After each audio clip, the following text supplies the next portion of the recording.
All right. So Buenos Aires P1 2025. Historic, charming, chaotic, loud, but it left me wanting more. I personally give it an 8 out of 10. Stick around to see why I gave it an 8 out of 10. It can go up, it can go down. We'll see.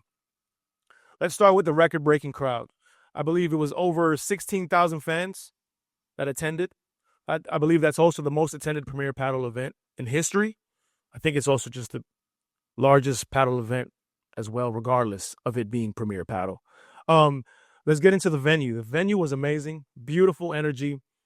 The venue itself was beautiful, and the Argentinian crowd was on fire. I mean, I'm telling you right now, I love how biased they were towards their players.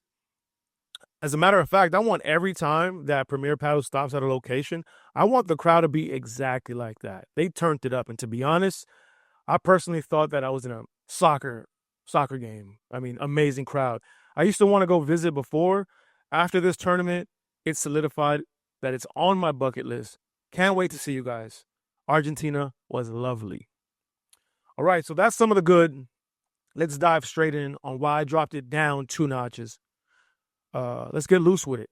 So, the glass issue. Everyone here is familiar with the glass issue. I believe in between the match of Martín Dineno and Chingotto and Galán, I think Galán realized that there was a seam that was tearing apart or collapsing. Long story short, in the quarterfinals, they had to delay the match. Us here, the fans at Premier Padel, we're used to the delays, especially with Riyadh, Chile. But this one was a little bit monumental, being that it was in Argentina. It took an entire day to fix. And to be quite frank, they added some adhesive glue or repair that personally I felt that the next day looked a little cheap. This is a message to Premier Padel. We can't control the elements, right? We can't control rain. We can't control snow. We can't control the humidity, but we can control what is in the environment, what is in the venue that will allow us to quickly have a speedy recovery on any piece of equipment. Also, the scheduling chaos. The next day, they had to fit in the quarterfinals and the semifinals.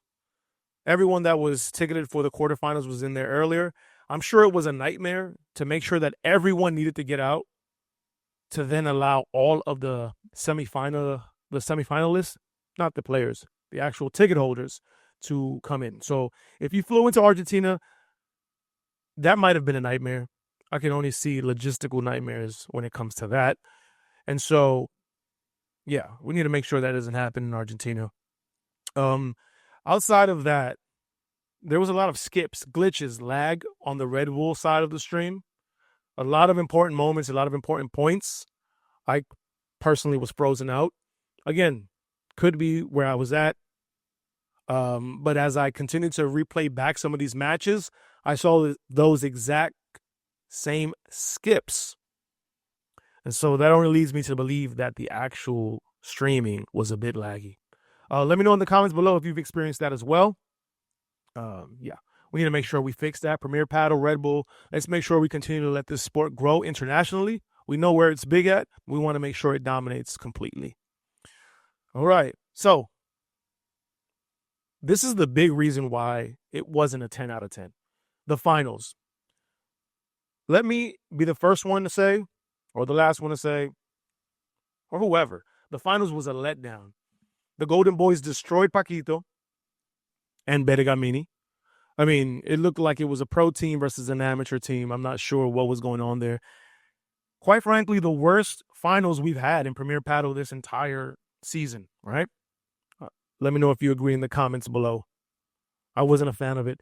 Paquito was tense and agitated the entire tournament. You could see it the day before. We'll get into that in a few. Bergamini.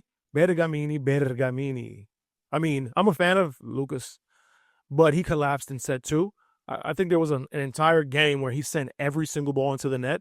Granted, Paquito made mistakes as well, but that's unacceptable. Now, I do believe that Paquito should have used his leadership and veteranism in a much larger way. He dropped the ball on that.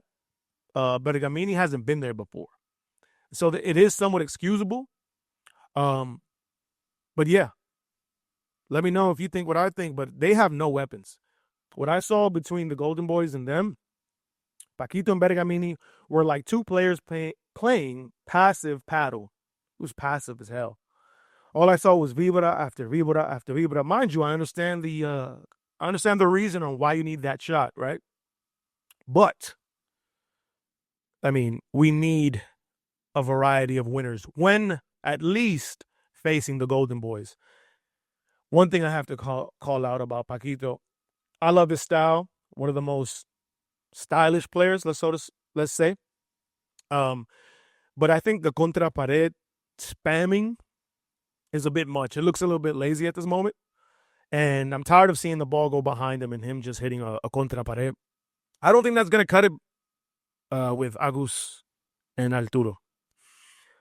Those guys are like sharks in the water, and they sense and smell blood. Takeaway. I mean, Paquito and Bergamini, they're entertaining in earlier rounds, but I don't ever want to see them in the finals again. I don't unless they change something, which I don't think they will be able to. Yeah, I feel really bad for that type of team. I don't think they're going to go anywhere this year. I mean, I think we may have all knew that, but it came into a realization in the finals. All right, let's go on to the upsets and disappointments. Stupa and Lebrón. I think some of that Asuncion controversy kind of spilled over into Buenos Aires. I believe it's a quarterfinal exit. Fact check me in the comments below if it was another round, but I believe it was the quarterfinal. That was unexpected. I think their chemistry may be off because let's all be frank here. Their firepower isn't in question. They're two amazing style type of players. But I do think LeBron's high intensity style may be getting to Stupa mentally, and I think they're not gelling. So from a mental perspective, I think both of the players are going to have to regroup and see, because it's looking like a long road for the rest of the year next to the Golden Boys. Galán Chingotto. Now this one, let me take a big sigh. This one was near and dear to my heart. Why? Because I wanted Chingotto to win this particular tournament. Let's look at my notes. He was incredible, right? I feel like he transferred how he was playing from Asuncion into Buenos Aires, right? I think Galán was a little bit frustrated at times, and now that he got injured and we saw that, it might have been that he was battling that injury and he was mad at himself. But he got injured in the quarterfinals. He played through it, and to be quite fair, he had an amazing second set against Paquito and Bergamini. I don't know what Paquito and Bergamini was thinking about. They were losing. They almost lost the second set to a person that couldn't move. He couldn't move. All you see is Paquito on the sideline screaming. Not screaming, I'm sorry. I'm putting a little bit of sauce on it. But he definitely was agitated and mad. It looked like he was directing it towards Bergamini a bit. When that's Bergamini's kind of not his first time in the quarterfinals or semifinals. I believe. That was the semifinals. I'm sorry. Yeah, that was the semifinals. Lucas has been at the semifinals before, but being so close to the finals, I think that put a little bit of nerves in him, and so I believe that was Paquito's job to help him go through that. Nonetheless, in the third set, after one game, Galán retires. And so I was really, really disappointed. I mean, not disappointed. I mean, you can't do anything about an injury. But I was invested in Chingotto's triumph here. And so I wasn't as thrilled, right, to see them leave in that fashion. I would have rather someone beat them. But prayers up for Ali Galán. Let's make sure he has a speedy recovery. I hope it's not too demanding and he can get right back to it. Let's go to Coki Nieto and Yanguas. So I'll be the first one to say Coki is one of my favorite players. I think he's one of the most complete paddle players. Man, that was a tongue twister. Sorry, too many P's. But he might be better suited for the right side. To be honest. And he's a great textbook player, but he might not be aggressive enough to dominate. I mean, we're starting to notice it. At this point, I think he was better off with John Sanz from last year. They were able to beat the Golden Boys. I don't know if in Barcelona. I don't know if it was that the Golden Boys were fatigued, but nonetheless, I'm not necessarily sure that it's gelling with Mike Yanguas. Mike Yanguas is a fiery, modern right-sided player, and at many times I enjoy his style and style of play, but his decision making is a bit questionable. Shot selection, and yeah, they might need to consider changing by the end of the year. I don't necessarily see them being able to kind of stop this run that I think the Golden Boys will start to go on. All right, let's go down. So this particular segment, I want to call it team ratings. There's three segments under three subcategories under the team ratings. Let's start with the first, teams that impressed me. Let's look at my notes. The first team that impressed me was Momo Gonzalez and John Sanz. To be honest, they're showing you that they can be unpredictable. They're showing you that they are unpredictable. They're explosive, and they're enjoyable to watch. Momo's blocking and court coverage is elite. Now, he does get himself out of position many times, but that kind of comes with the territory. And El DJ, John Sanz' lefty menaceness. I mean, I feel like he has all types of shots.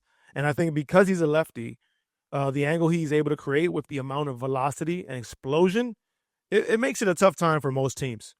Diestro and Esbri, sorry. I'm going to be honest. I'm going to be the first one to say, I saw Diestro play last year with Sanyo. That was the first time that I really kind of sat down and watched him. I didn't like him last year. I thought he was, I don't know what I thought. I didn't enjoy his game. I understand it now. He has a real funky style. He's also a lefty, very unorthodox. And with the combination of him and Esbri has an attacking mindset. And so I think that combo is starting to be a little tough for some of the top teams, as you can see in Asunción and in Buenos Aires. One last thing about them. I guess slow paddle isn't dead. They definitely have a slower paced paddle style of game. And I don't think the top teams are used to that at the moment. And so if they can continue to use that to their advantage, it might get them far as long as, the top teams aren't starting to train and look out for that.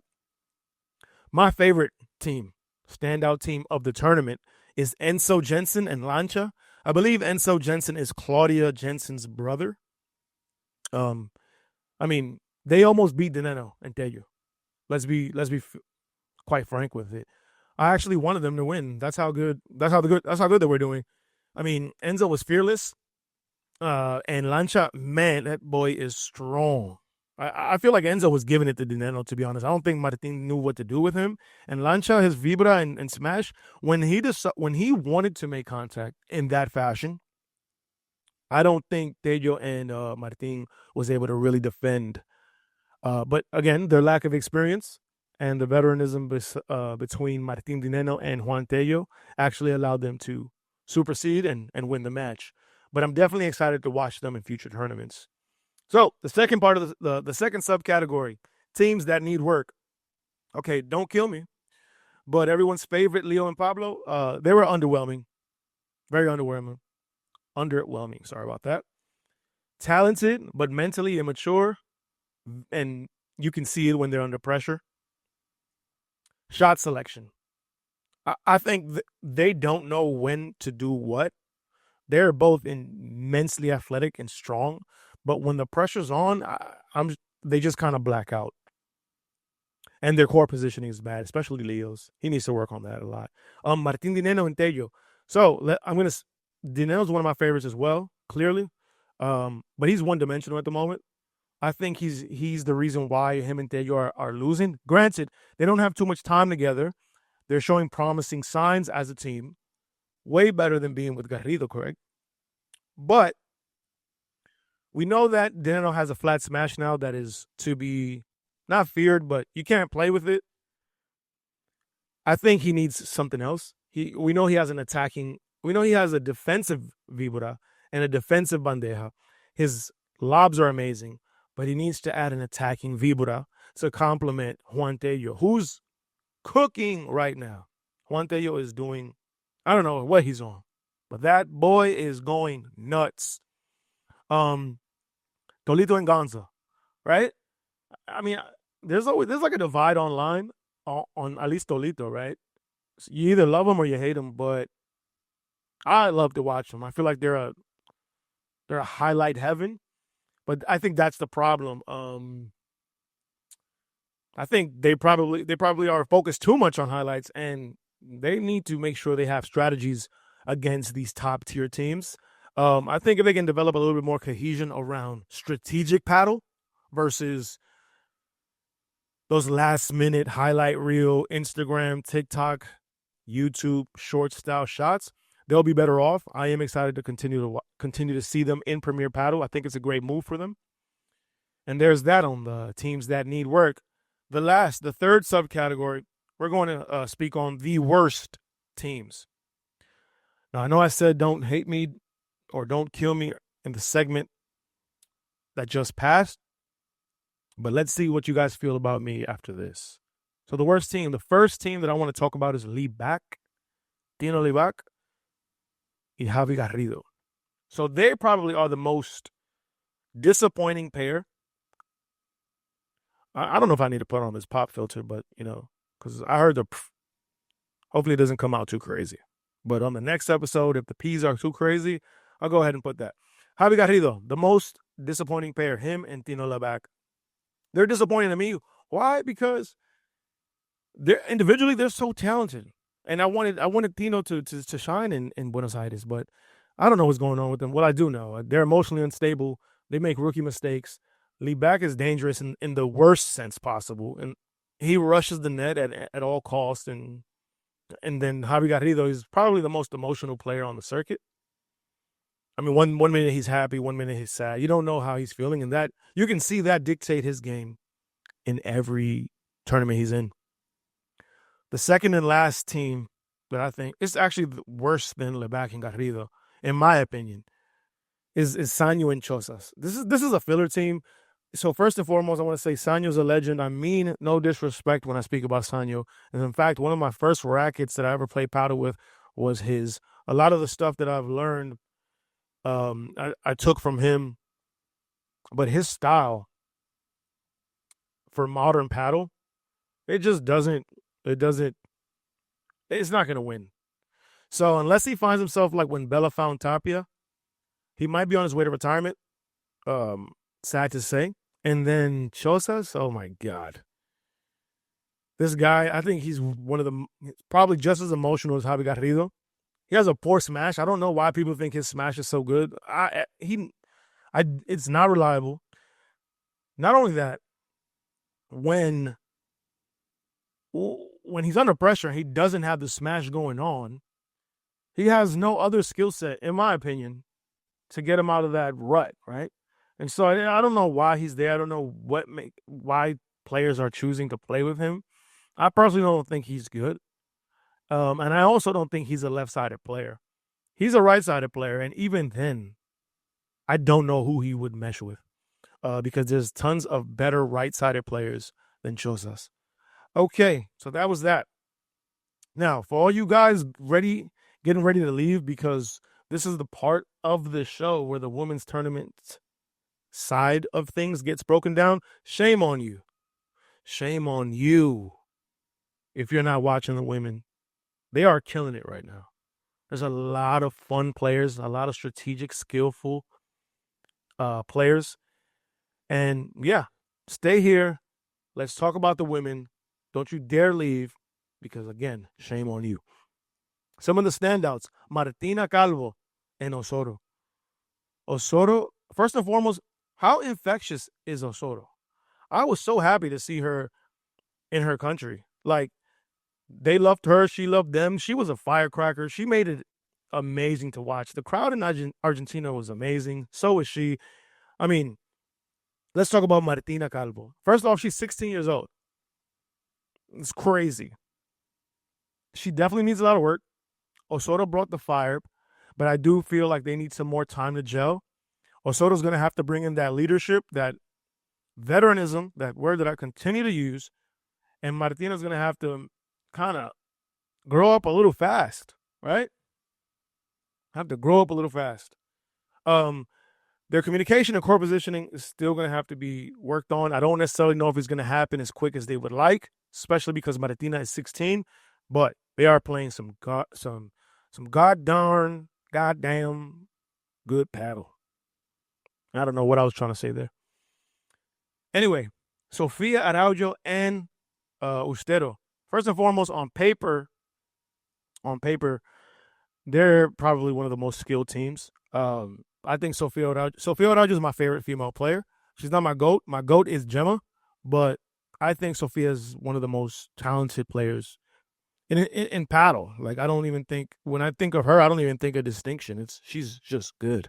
But clearly the chemistry is still forming between her and Ustero. Ustero is, I believe, 19 years old as well, and she is very emotional. But, I mean, you let me know what other 19-year-old right now from the female division that is smashing from behind the line, by the corner, at will.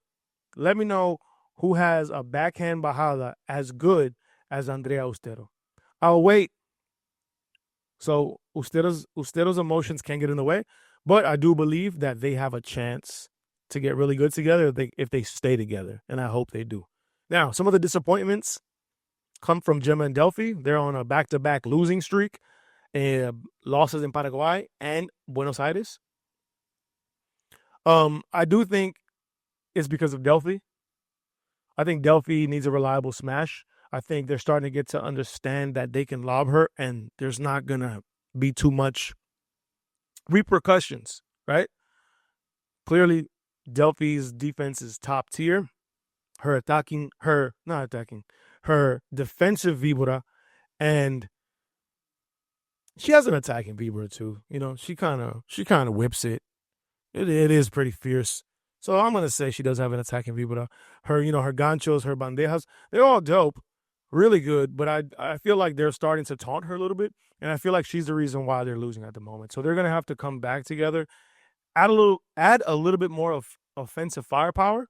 I think they'll be good, but I don't know if they'll be able to kind of combat the Queens. They seem very back in motion, and also Bea, which leads me to my next team, Bea and Claudia. Definitely a standout. Why?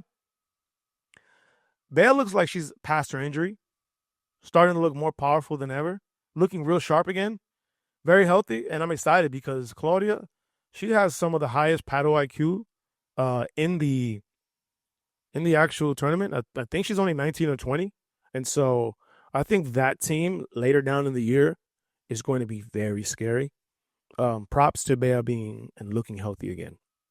But the moment you've all been waiting for, Ariana Sánchez and Paula Josemaría. Let's start with Ariana. First, she's underappreciated. Every time I talk to people about her, first and foremost, I think people don't like her. I don't know why. Maybe it's like her face or something.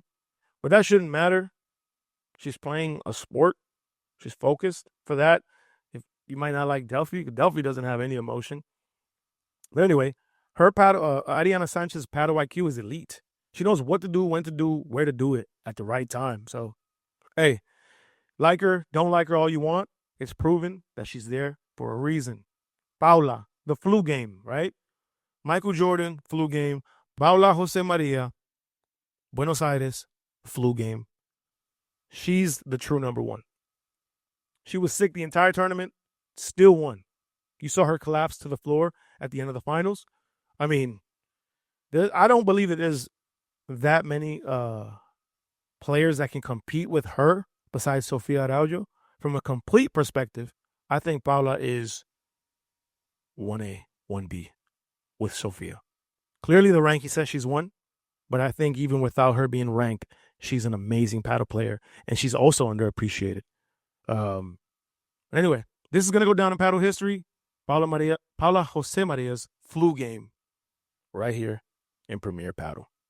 Closing thoughts. Let's talk about it. Buenos Aires, again, I thought by me talking it out with you guys, I would have kind of pushed it down. I think it deserves an 8. It was historic. There was a lot of passion, a lot of drama. I wanted to see a lot of the Argentinian players win.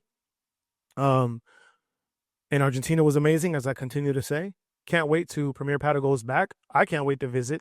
But we're not going to act like it was one of the most underwhelming finals that we've seen.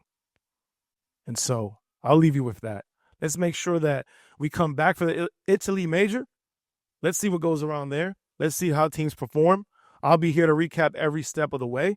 But before I leave, I have a few questions for the audience. If you're still here, I want to make sure that we can have some type of dialogue, some type of fact-checking, and some type of community-driven here at Padelicioso.